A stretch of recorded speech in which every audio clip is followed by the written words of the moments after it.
Everybody, my name is Tatiana McCarthy and you are watching my blog, My Life in the UK. I have got such an exciting hour ahead. My dear friend Ben Crook, an absolutely cool geek as he calls himself, is going to join me in this podcast this morning. Specifically for him, I even put this t-shirt, and my camera is actually facing me, so it's normally the other way around. You had to guess this time. So I'm hoping Ben is online. I'm hoping that most of you will join us live. If not, you could watch it all in our recording. Let's have a look. I can see Ben, and let's just hope I would be able to join. For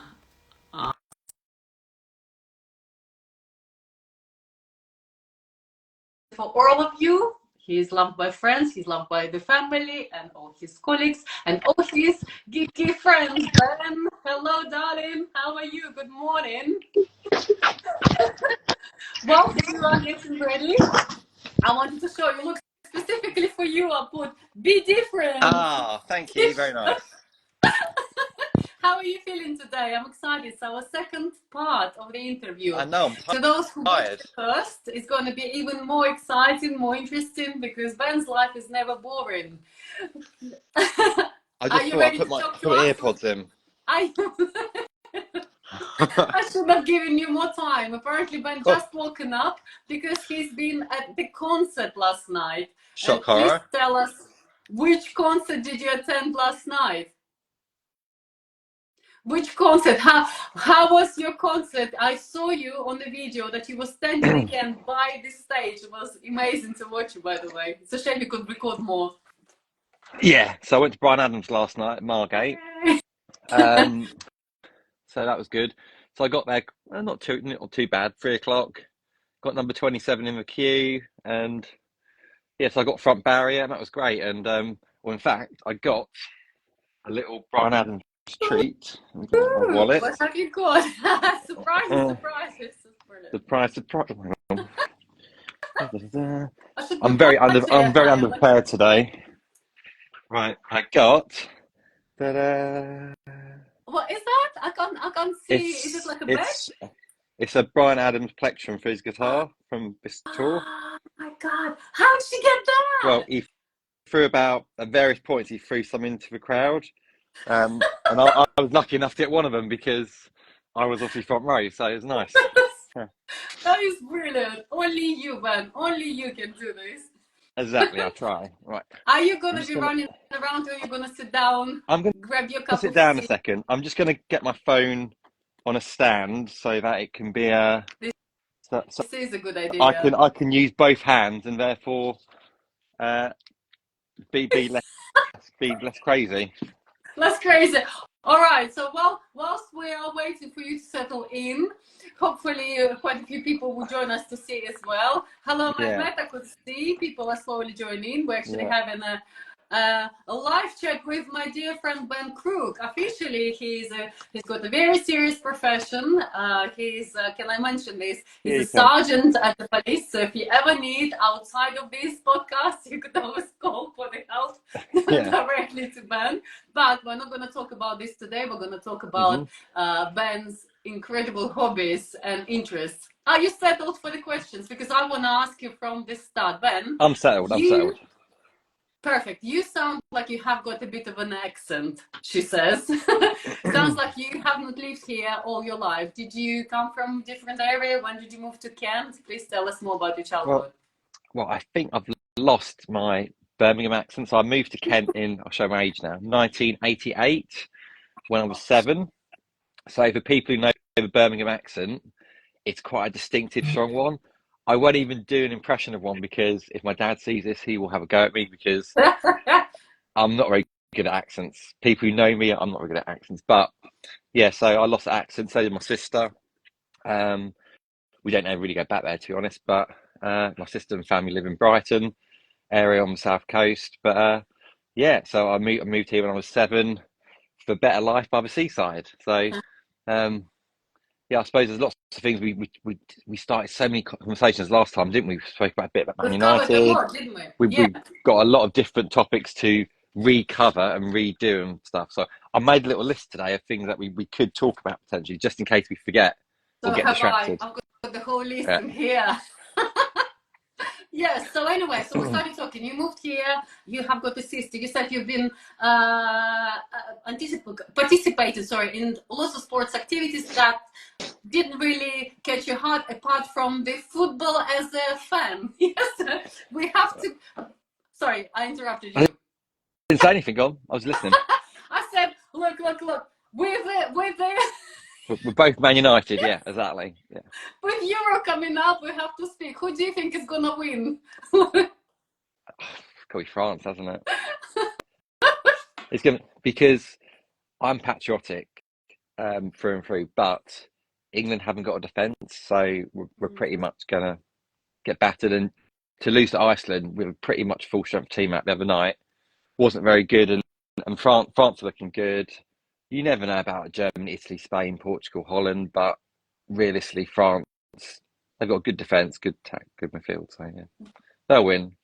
We're gonna think this and toes crossed about this game. But anyway, can we talk about Manchester United? I've specifically been asked by my boys at home, yes, who are fascinated with Yeah. Manchester United, probably as much as you. So where all this hobby started? Because I believe you have got. I even wrote it down, this English word, if I find it.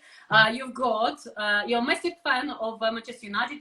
You have a huge selection of Manchester United tops, and you have got memorabilia, yes, which means Yeah, all the yeah.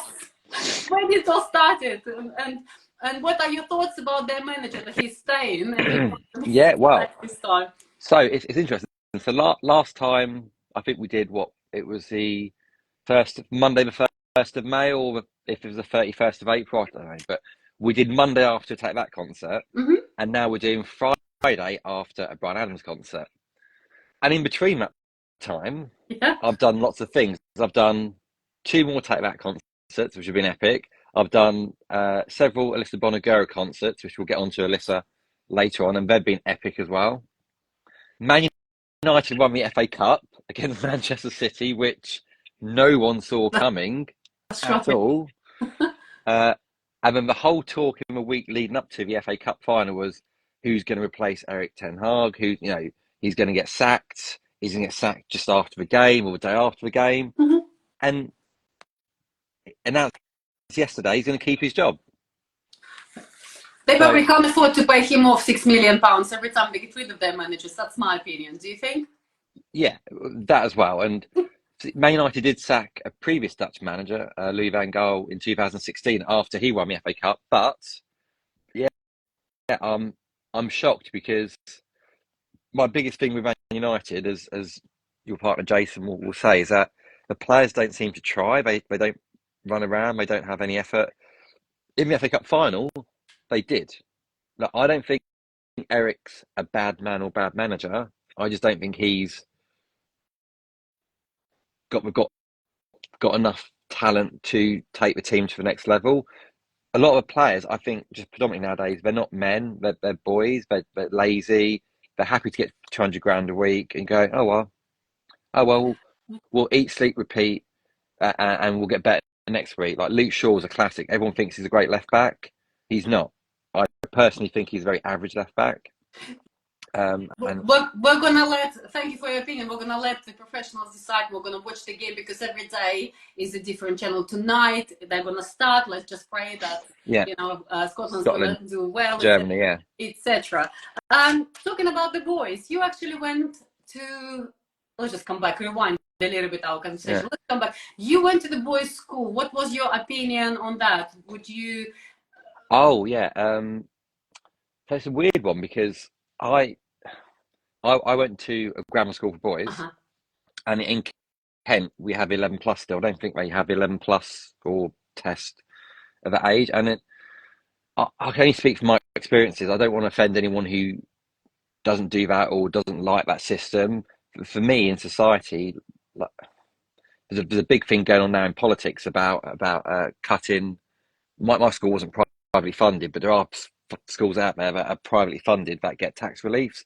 And one of the pledges from Labour is going to be that they're going to cut that, and that's going to potentially cause problems in those schools.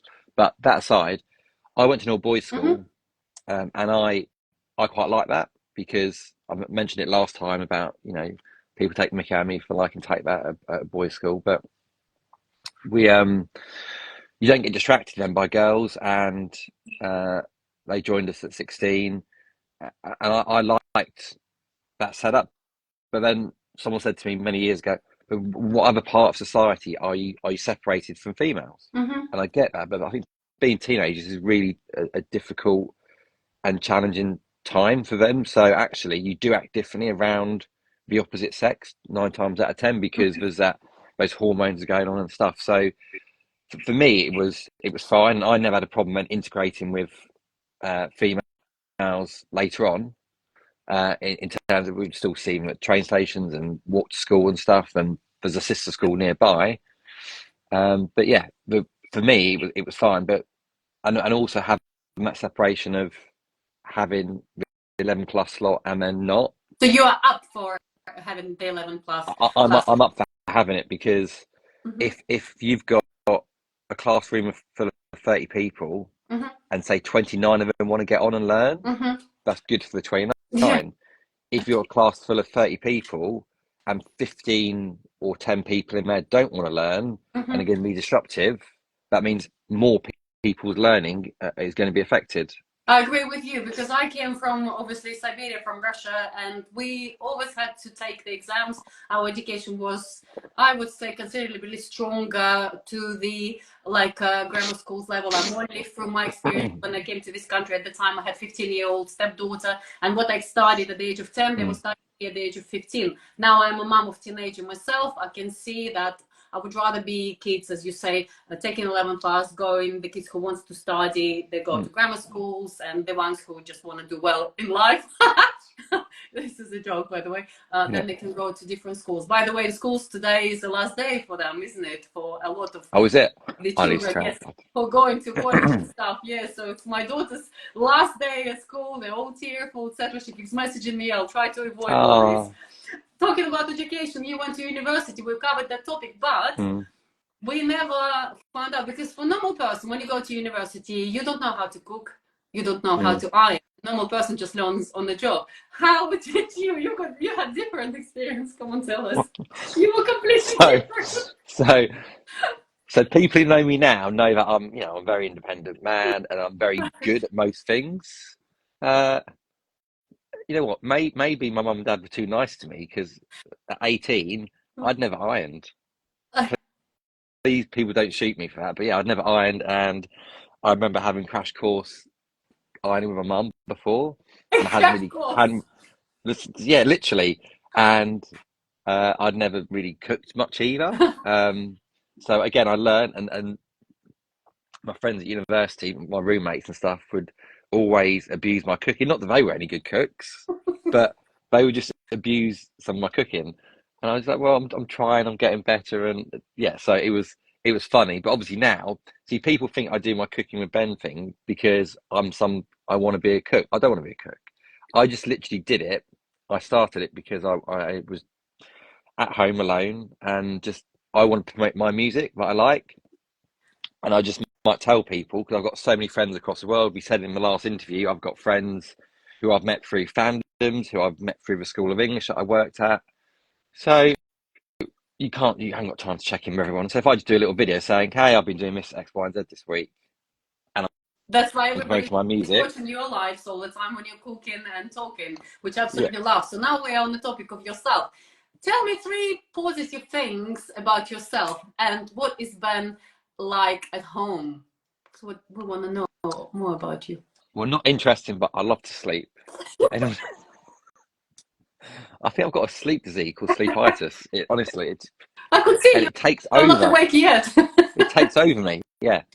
Um, no, three positive things about me. So just to be happy, enthusiastic, and to be kind to others, I think. And that's just three random words I plucked out. So funny enough, so the Take That tour I've just been on is called This Life, and they do some very cheesy parts in this. Any TT fans who are going to watch this will go. They go, remember, this life is yours. Throughout the tour, and it becomes like a reoccurring joke.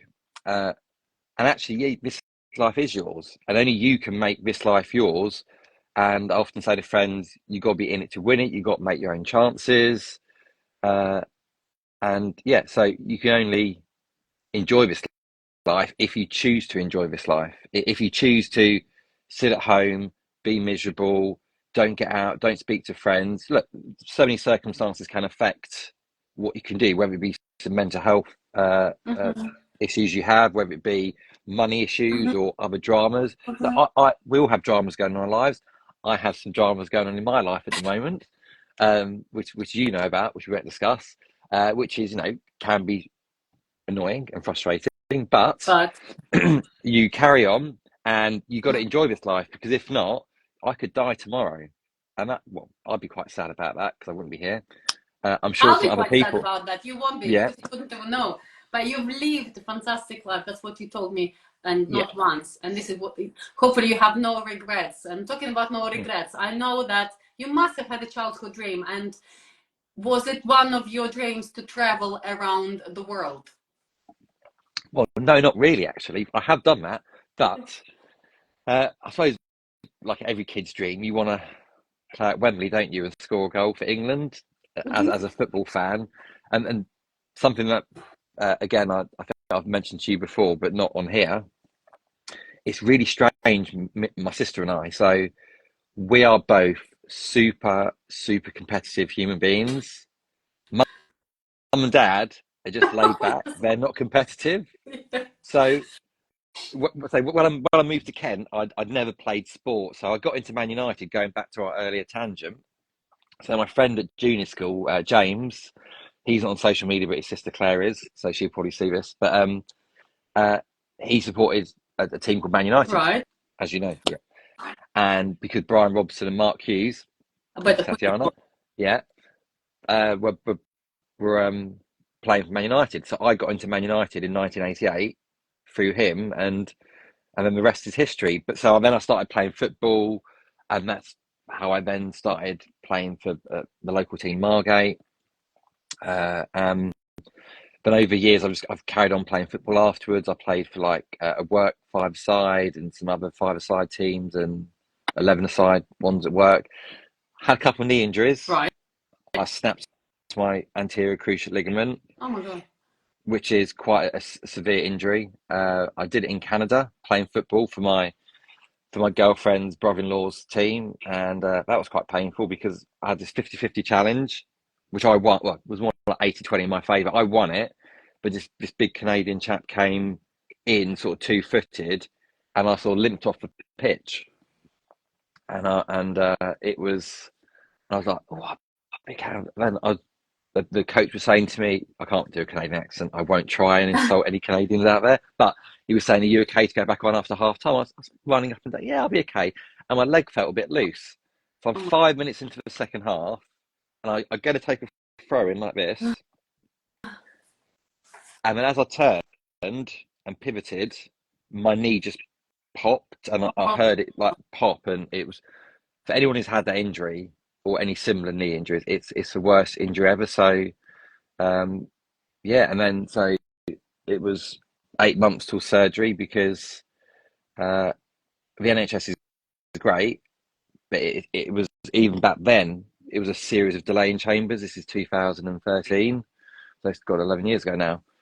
Yeah, so it took me 11 years, it's 8 months to get surgery, and then about I waited about a year and a half before I played football again, So you and never I lasted. give up. You must be adrenaline junkie. I would love to hear the story, but you went away from the question that I have Oh, I'm asked you as well about getting on to traveling. Yeah, traveling. Yeah, yeah, traveling yeah, yeah, yeah. about the world. You Yes, can't just skip it and not I'm mention getting on to. it. I'm getting on to it. I'm getting get onto it. Yeah. So, and then I carried on. Then I injured my leg again. So now I have officially retired from football, and I can't. Thank God. So you can I, actually watch and record the matches that you yeah, attend, so we can yeah. watch it. So you said, did I dream to be a traveller? No, I love travelling. I'm going to Rome later on with my family. Lovely. Um, I've recently done New York a few times, and Greece. Took my mum to Greece. Took my mum to Iceland. Lovely. Been amazing. So, but I, after university, I travelled. I went to India, Singapore, Hong Oh, Kong, Australia, New Zealand, LA, and Vegas. Did you travel on your own, or did you have a girlfriend? No, I had a girlfriend and her two friends. She's not on social media, so I can say what I want about Then her. tell me when you left to LA, what was that about? So this makes me sound. Look, as people know, I'm a really good person, but look, I knew.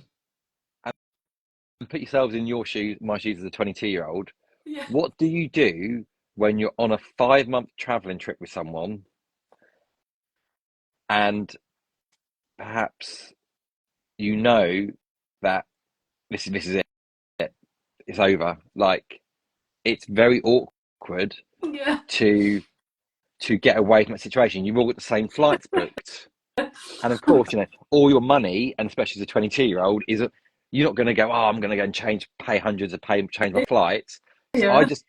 So we'd had a slight issue before, about a year before, and it clearly never got addressed properly. But you blindly go along to the things you got planned, which was this 5 month trip. So yeah, about 3 weeks into the trip, 5 months or 4.5 months, should I say? I was like, this isn't gonna. And you wanted to go on one of the events, one of the Yeah. events? So by the time we got to LA at the end, there was a at the time, and any Star Trek fan, people out there, Okay. people will know that at the Hilton Hotel in Vegas was a mecca. They had whole rooms and floors dedicated to Star Trek. It was an exhibition called the Star Trek Experience. And again, at the age of 22 in 2003, I'm like, am I going to ever be here again? I don't know. I said to the girlfriend at the time, I said, like, I want to go to Vegas. It's an hour's flight away from where we're staying in LA. Yeah. I want to go. No, I'm not going. Okay, And this well, I'm was going to go the moment. regardless. I'm going to go regardless. Yeah. She's like, well, you're leaving LA by myself. Yep, because you're being selfish and not compromising as usual. I didn't say that, of course. I went, well, look, I really want to go. I'm really passionate about going, and this is my chance. And then, yes, I went off to Vegas for a day and a half just to do this experience. So on a And topic of Star Trek, I do apologize for interrupting because unfortunately time is running. Can you show us your geeky room? I call it geeky in a lovely way, please. Okay, right. I've got something to show us. Come on. Well, this was the reason why you left your girlfriend or ex-girlfriend at the yeah. So, as people know, I do like a bit of Star Trek and geeky stuff. So, apologies, my geek room needs to be a bit organised. If I just quickly, I'll turn it around for a Star Trek one for now. Hang on, let's have a look. Well, ooh, wow. Okay, so it is impressive. I expected something little. Oh wow! So this is like me with all my Star Trek people. Wow! Over the years. I could see Maria just join at the right time. We are attending Ben's geeky room. I call it Star Trek room. Whoa! Yeah. So that's the Star Trek wall. Then we've got musician wall, which needs to be updated. Actually, these are older pictures. Fantastic. So there's obviously TT. It's a very rare poster. And the people that you show huge respect to, like Michael Fox, if I'm not mistaken, how you tricked. Remember? Tell us the story. Oh, I'll tell you about Michael J. Fox. Yes. Yeah, I show. So there's like Tina and Natalie, and anyway. So where's Michael J. Fox on the geek wall? You need to have a picture with Alicia Bonagura as well. Yeah, well, I've got a whole thing for her to put up. So there's Michael J. Fox there. So, funny story about Michael J. Fox. I'll just quickly spin myself around. Yeah. So there's an actor, Crispin Glover, who plays his dad, Marty McFly. And so my friend owns that car. That's my friend's car, Stephen Wickenden, Back to the Future car. He lives in Kent near me. We met at a Geek Fest in a queue in 2004. And I said, oh, mate, can you just hold my place so I can have a toilet? And then we came back and said, well, where are you from? Well, I'm from Deal. I'm from Margate. Oh. And we've been friends ever since. Wow. Anyway, so Crispin Glover, where did one of my friends? Where did one the question go? Where did the Wonderland poster you got signed at the one show go? It's not up yet, Maria, because I'm still waiting to get Howard to sign it because he never came out that night, did he? So it will go up And we'll when have a third part yeah, to show. exactly, yeah. What would be nice is to get that circus poster signed, but I'm Mhm. probably never get Jason to sign it. Anyway, back on Geek With, yeah. So Crispin Glover doesn't like Back to the Future because he sued the company because they used his likeness in the second film without asking him because he wanted a massive amount of money and they didn't pay his contract, so he wasn't in the second and third film. Anyway, so Steve and I took a bit. We went to this really strange premiere that he was doing for his film. I forget what it's called now. It's some weird soft porn erotic drama. Crispin's a great actor, but he's a bit weird. Is like if you look up Crispin Glover, people, We will have to he now. is Yeah. he is very interesting character, talented but interested. Anyway, interesting. So we took off a bit of Steven's dashboard to get it signed because Steven's car is the only one in the world that Steven Spielberg signed, Michael J. Fox, Christopher Lloyd, Robert Zemeckis, the director, everyone, Alan Silvestri, the musician. It's the best car in the world, most signed car in the world. They used his car for the mold for the uh, West End musical. Hmm. That's then Stephen's car, and also for other West Ends, well, Broadway across the world and stuff like that in New York. Anyway, so I got my signature first from Christmas. Oh, Christmas, really good show. And then, so whilst I was chatting to him, I intentionally then just started asking him really random questions while Stephen pushed the dashboard bit wrapped up in a bit of paper, like wrapped up in cloth, in front of him so that he wouldn't know what he was signing and he was still speaking to me because I was distracting him. So yeah, so Chris, that's the only car in the world that Crispin Glover has signed Oh because we wow. tricked him. Oh wow. So That is a story. yeah, I'll just quickly before I go back. So yeah, all my geek shelves of like who has DVDs and Blu-rays. Me. Look at all TT most as well. TT fans will be going. Aw, Well, I've got all these box sets. Oh yeah. that's lovely. Talking Um, about Take That, TT, you call that. It's yeah. last week, isn't it, of the tour in England? Is that correct? Yeah, they've just finished up at Manchester, or have finished at Manchester, rescheduled dates because that was the venue that kept falling apart. But yeah, so since the last show, so I saw you on a Monday last time, and Right. then that day I thought I bought some tickets to go to London again. Oh my God. So I'd done my third show in like 5 days, Yes. and my friend Charlene and I went, and uh, I bought the tickets thinking it was going to be because there's two stages. The main stage I've been at the front, Hmm. but the second stage is about 4 songs on it. But I thought it'd be nice to see the songs close up, so I got as close as I could get lastminute.com. I thought five rows back or 5 seats back Yeah. from the side. Anyway, my friend Charlene and I get there, and we're going, hang on, this is F, this is A1 F16. There should be 17, 18, 19, 20, 21 in front of us. But 16 was the last seat. So we were front row side on.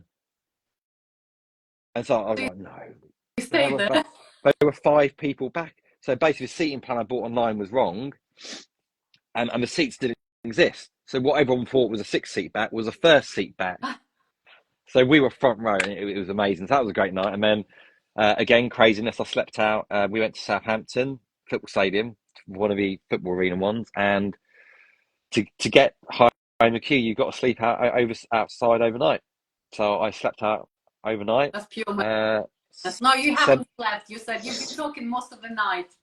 yes, seven from the queue. Well, you say that you wake up every hour because you're on the concrete floor going, "Oh, my back hurts." But but what happened is I then slept through to about 8:30 in the morning. Everyone's up at like at 6. I wake up at 8:30 and go, "Oh, morning, everyone." They're like, how do you keep sleeping, Ben? I told you I've got the disease. I've got sleepitis. I just sleep for everything. That's brilliant. That's brilliant. Did you mention that your friend had a chat with Gary somehow? Uh, my friend, From Take I can't That? remember. I can't remember what friend. So many friends speak to so many Was it Charlie people. or somebody? I don't know. I don't know. I'm a, you've I don't know. you've I got can't so remember many friends. You have got so many stories, and it's just like you exactly. literally slept through. But anyway, now we're talking, as I said, we started talking about take that. And did you say that it's there last week? They are, and then they're going off to Europe now to do lots of European gigs. Not France, strangely, but I think it's because the Olympics is on. And then we're doing a bit in Asia and some in Australia as well. So it's, yeah. Somebody just commented, Delcon, and says, my back still hurts and I only Yeah. for stadiums. Oh, I don't know how you do it, guys. Seriously, don't know. Yeah. Well, the thing is, it's like last night. People go, "Oh, why do you go to Brian Adams like at 3 o'clock in the afternoon, 4 hours before the doors open?" Because I want to be front row. And I kept looking behind me last night, going, because I had some girl try and push in next to me, but I can just do that with my elbows. But if you're row 3, 4, 5, 6, 7, you've got people cutting through, going, I'm just going to go and see my friend. No, you're not. You come from the back and you're trying to push in. You can sod off. You know, all these different tactics that people use. But when you're at the barrier, one, you get the best experience because you're first. Like, I got my Brian Adams little pick because I was front row, so I caught it when he threw it towards us. I was like, thanks very much. And you haven't got to worry about all the drama behind you. You've got to be in it to win it. Like, people complain, oh, why is it always the same people at front row? Okay, well, you can sit at home and complain, or you can get off your backside and make, as Take That say, make this life yours. Ta-da! Absolutely, yes. Talking about the backstage, I'm not going to tell all the secrets, but I am going to go to your new well, it's not new, it's new for me, probably new, but for you is a musician, producer, and a singer songwriter, and a beautiful lady, really fine, Alicia Bonagura. Yes, I can see you. Okay. So we have got to talk about her because not many people heard, but she's touring in UK at the moment. You guys, yeah. I mean, for me, Alyssa, just a bit of background. I'm always promoting on my channels because I want her to get the success she deserves because she has success, but she deserves more success because she is not just an amazing, lovely human being who's genuine and nice, but she's so talented, such an amazing songwriter. I'm not a musician, but I know the stuff she does is out of this world with her music, the way her brain's wired to write music and play music. She's amazing. She's lived in the UK pretty much for the last 2 years, but she's actually from Nashville, Tennessee, which is obviously the home of country music. So I would describe Alyssa as country pop, in that there's country twang to a lot of her music, but actually it's not going to be like Dolly Parton. Because when people say country in England, people go, oh, what, Dolly Parton and stuff like that. Country is actually a very vibrant thing, and every March there's a worldwide festival called Country to Country, and it's at the O2 and in Glasgow, and it's worldwide at the same time. There's a really vibrant country scene. I'm not a massive country fan per se. However, I'm a massive fan of Alyssa, just because of how good she is. And so I've seen her a few times in the last few months at various places in Kent and England. And she's got 2 more shows left. Glasgow and Liverpool people, do go and see her later on this month. Brilliant. She's and it was really funny how I got into her. So I'm a big 24 fan. Shock horror, Ben likes something else. The 24 TV show. So Kiefer Sutherland for me is amazing. I love Kiefer, and he does country music. So I've been to about 6 concerts of his now. I can't think how many years ago, maybe 4 years ago, I went to one of his concerts in London, and one of the people supporting him was an English country girl called Twinny. And then she had a London concert solo coming up herself. So I thought, well, you know what? I'll go. I'm always happy to try new people. Like, there was an artist called Krista Bell, who I, again, on a whim from a show called Twin Peaks from David Lynch, which people might have heard of. I went to go and see her in concert 5 years ago, and again, we haven't got time today. Maybe part 3. I've got a very, very interesting story with Krista Bell, because she knows who I am, she knows what I do, and every time she's in England, she will see me and speak to me properly and stuff. So But I've done a very funny story, interesting story about helping her out. Uh, anyway, so I went to this 20 concert in London, and she had two support acts. One of them was Alyssa, All right. and it was at a venue called O'Meara, which is by London Bridge, and this was 3 years ago. Mm-hmm. So came on, did like her 5, 6 songs, and then as she was leaving the stage, I said, "Oh, really good, really." I thought you were, can I get a picture with you? And I probably had that picture ready, actually. Yeah. So yeah, got a picture of her, and then I bought some stuff from a website, like one of her CDs, and then the next show she did by herself in England, I was wearing her T-shirt I bought, All right. and then she saw it in the crowd and was like, when did you get that? Because not many people in England have got them. And she goes, I remember sending it to you. And then, Oh, wow. so I've just then gone to pretty much every show I can of hers to support her and try and promote her as much as I can. And like I say, I've got to know Alyssa, and she's such a lovely, genuine human being. Like, there's not an ounce of bad bone in her body. She's just so grounded. But she's from a great musical family. Her mum and dad were in a band together as well in America. So like I say, it runs through her veins, and she's also she went to LIPA, which is a music school in London, in Liverpool, should I say? People know, and it's quite prestigious, and yeah, she got a scholarship there, and so so Robin Gibb from the Bee Gees endorsed her. Paul McCartney knows her as Oh, well, wow. so she has got everything. Like, she's got the music brain, she's got the music talent, she's got the That's amazing voice. right. Um, without giving her age away now, she's got a great body of experience, and like some of her songs have been covered in America by people like Steven Tyler from Aerosmith. Oh, One of wow. the songs, "Make My Own Sunshine," The songs that Ste she has written. Oh, yeah, my God. one of her own songs. Steven Tyler's She's covered only it. young, isn't she? Yeah, yeah. She's well. She's okay. She's really young. She's Yeah, lovely. But yeah. She's not old. She's not as old as me. yeah, But it's just so she's got many years of musical experience that's of right. craft and art, and just making good music. But I just want the world to see, like last year she was very good at the she got to sing the national anthem for USA at one of the Super Bowl games at Wembley. Wow. So she's done all these things, but I think she should get more recognition. And yeah, so Absolutely. hopefully we Absolutely. can help give her that recognition she deserves. Because if people listen to some of her songs, like "New Wings," which I think is one of the best songs ever Mhm. written, like "On It," and "Jealous," there's a plethora of new songs just coming out. There's so much good stuff she's done. So Ben, it's yeah, fantastic. that's why always And supporting her. yes, and, and you're very supportive, and you already got to know her and her partner, and her Yeah. hopefully in the future, her future family, and lots of fans, etc. Mm. Like you are in a way. I wouldn't say you're very lucky because you work towards it, don't you? Just Mm.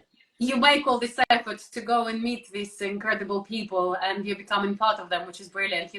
If I was to ask you a question, which is like, if you ever had the chance to meet somebody dead or alive, incredibly Ooh. talented person, or not so much talented, but something extraordinary in our minds, who would have loved to meet and to speak and maybe to have a podcast with? I don't know. It's interesting, isn't it? Because I'm a big study of human people, like in emotions and thoughts and processes. So I like to try and understand what motivate people, where people are coming from. So sometimes you just want to sit down with some really random people. Like, we never know what's happened 150 years ago plus, because it's not really Yeah. documented. And I always say, and any historian knows this, history is always written by the victors. Mm-hmm. So there's always that bias on it. So That's we right. only have Agree. history through the eyes Same with the of, Bible. yeah, the people who have written it, or not. So you almost want to, no, not that you want to speak to random people like Mussolini or Hitler and go, right, what were you thinking? Not because I don't admire them all, obviously, they're both crazy people. But you almost want to go, where were you coming from? That's true. to think this, or even like in today's world, you want to you look at people like I look at America right now and go, turning American fans out, and I've got some friends over there. I won't be party political because I'm neither. I'm dead in the centre of it. It seems like in America right now you have Republicans on the far right, and you have Democrats on the far left, and there's no middle ground, and there's always hatred, and everyone's so divisive, and it's well, if you're this one, you got to hate the other one, and no one can have a civil conversation. And whenever you try and say something, oh, it's fake news, and that's rubbish, and like someone like Trump, for example, I can see aspects of him being fairly simple. Let's look after ourselves. The way he goes about it, though, is potentially in poor taste. But he has made such a divisive arena for politics, I think, in America, with how he conducts himself. And when he just got convicted recently, he comes out and goes, "Most corrupt judge ever." It's my bad American accent. "Most corrupt judge ever in the world." And you're like these are 12 peers who have found you guilty. And then he carries on saying all this really out there stuff. And then people are still going, "Nah, none of it's true." No. So this is why you had the 6th of January march on the White House. And if he doesn't get in, it's going to happen again. Because he's almost going, like, democracy is not perfect. Look, 100% democracy isn't perfect. But you've got to have something. And like the politicians in this country, again, without me saying too much about it, I don't have any faith in any of them, because they're all lying toe rags. They all just say one thing. I mean, if we were to believe the Brexit people, such as Farage and Boris Johnson, some of who are still around now, we should be having £350 million a week for the NHS. That's right. We had this. That's never happened. Yeah. And someone like Boris was never held account for that. Someone like Farage, who, again, some of the things he says could be deemed to be fairly sensible when he says stuff like, actually, we're a small country with a small infrastructure, and if we keep on growing for whatever reason, we need to build more houses so young people can't afford to buy houses. I bet your daughter probably can't afford for £20,000 deposit. I bet people have gone, well, I can't get a doctor's appointment. NHS waiting lists are through the roof. That's because overall, as a population, for whatever reason, we are growing at a massive rate, and there's no checks and balances into. I'm all for helping people, like all the Ukraine stuff. Yeah, come to the country. But don't just come got to actually milk it because I'm a foreigner. I can say this as well. I came here many years ago. I've worked, paid tax, etc. So whoever's coming in the need, it's understandable, but do not make the most of it, because, as you say, British people are actually opposite benefiting from it, and that's where opinions started to divide. Okay, if we start the side of the politics, we're not going to talk about it, because let's not have a different conversation about this. But only one question I wanted to ask as we started. What is your opinion on Rishi Sunak's idea about national service? That is important for me, because I came from Russia, and we have got this drummed into our head, and our boys do go to the army, etc. But what is your opinion in general? I'd be interested to get some facts on how it works, because for me, I believe the Conservatives know they're going to lose. So I think that they are saying certain things just to try and negate losses being bigger.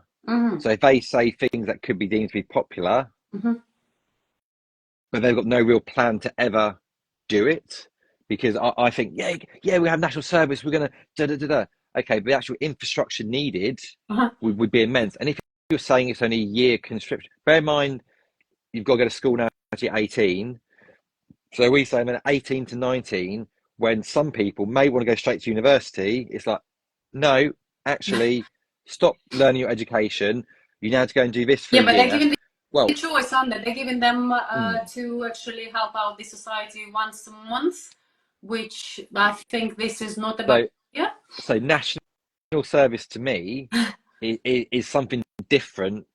I think the image it conjures up in most voters' head would be, we're going to join the army and we're going to protect our brave country. That's what I think the the idea behind national service conjures up to most Agree. British people. However, if it's going to be, oh, you can go around and clean some litter up and help at youth clubs once a month, that's not really national service. Agree. That's actually more of an inconvenience and actually young people, young people trying to get car insurance, they're paying hundreds of pounds a month. They haven't got time to do some national service stuff. You're basically going, oh, actually, do studies, do your private little day job that you do to make money to buy stuff. Oh, and now you've got to do this as well. How are they going to fit it in? I don't think it's practical to, in that format they're saying, to do it. I appreciate your opinion.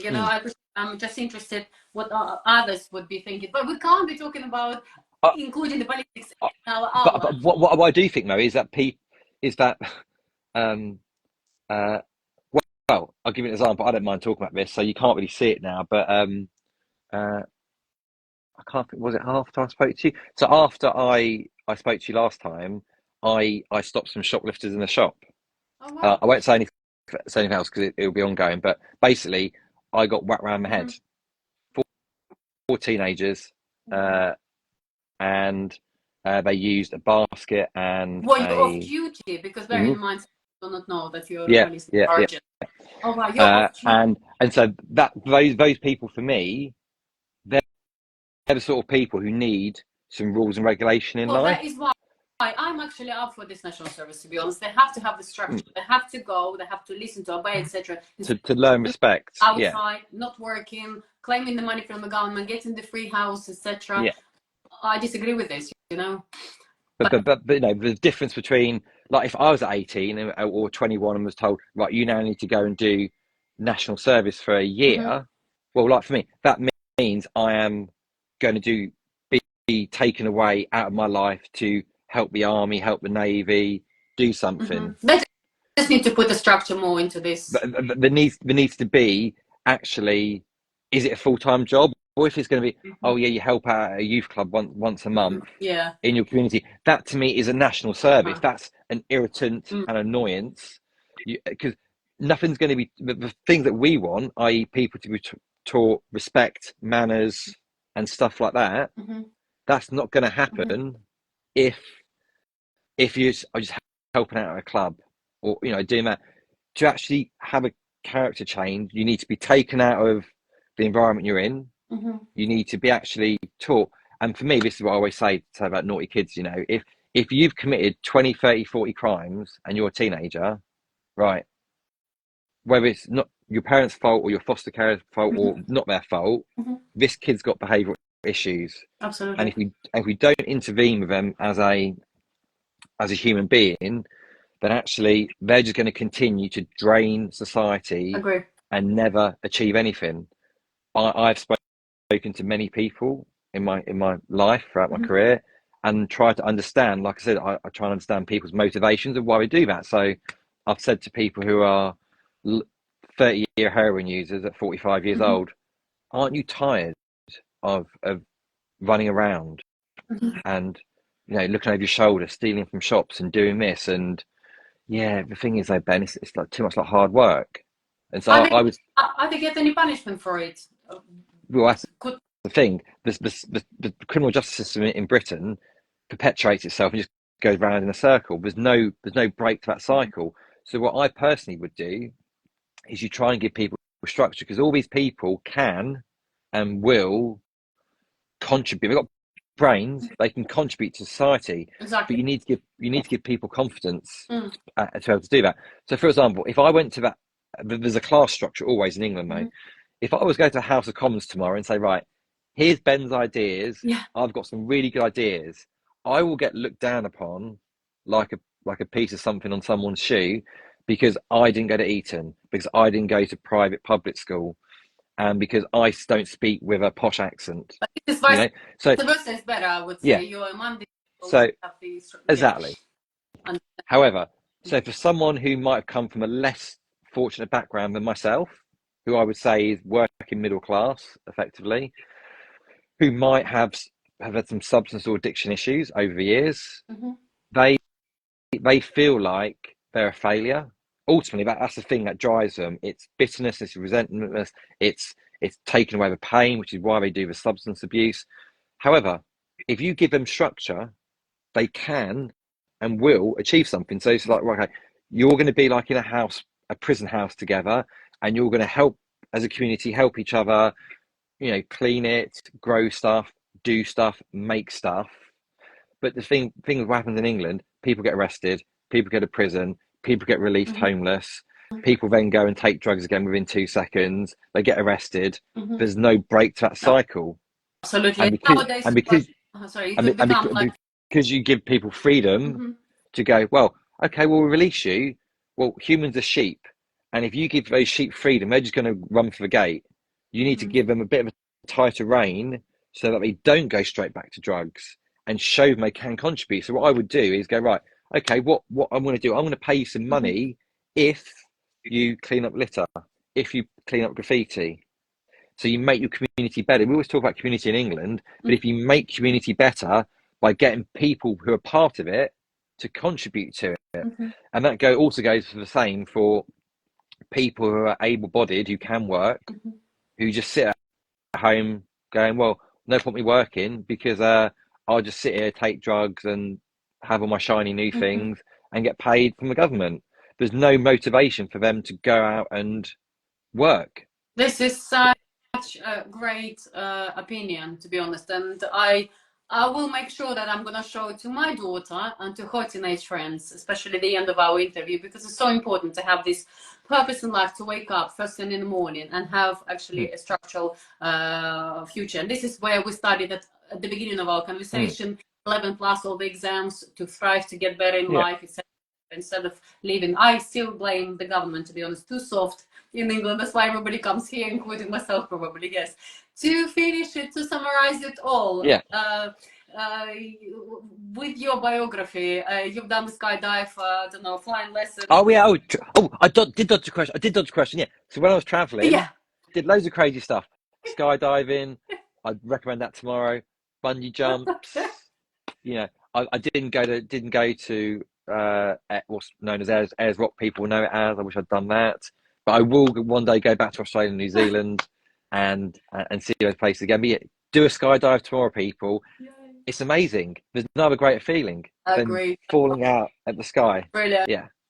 And on this note, even I've done it, even my 16-year-old daughter done it, even Ben done it, my partner Jason done it. We highly recommend it. My friend says, who does it all the time, at least once a year you have to do it, because it clears your Mm. aura, doesn't it? It gets you better. It makes you more Yeah. positive, and that's how we should be. Ben, thank you so much. Thank you to everybody who will be watching this podcast as well. Thank you for coming on, for sharing your opinion, including about the politics, including about, honestly, about your biography and your musician friends, etc. And I wish you all the best. And please stay the same, never change, be Always. different, and let England win. Hey ho, Manchester United. Yeah. Exactly. Take care. Take care. Bye bye bye bye. Bye bye bye bye. Bye.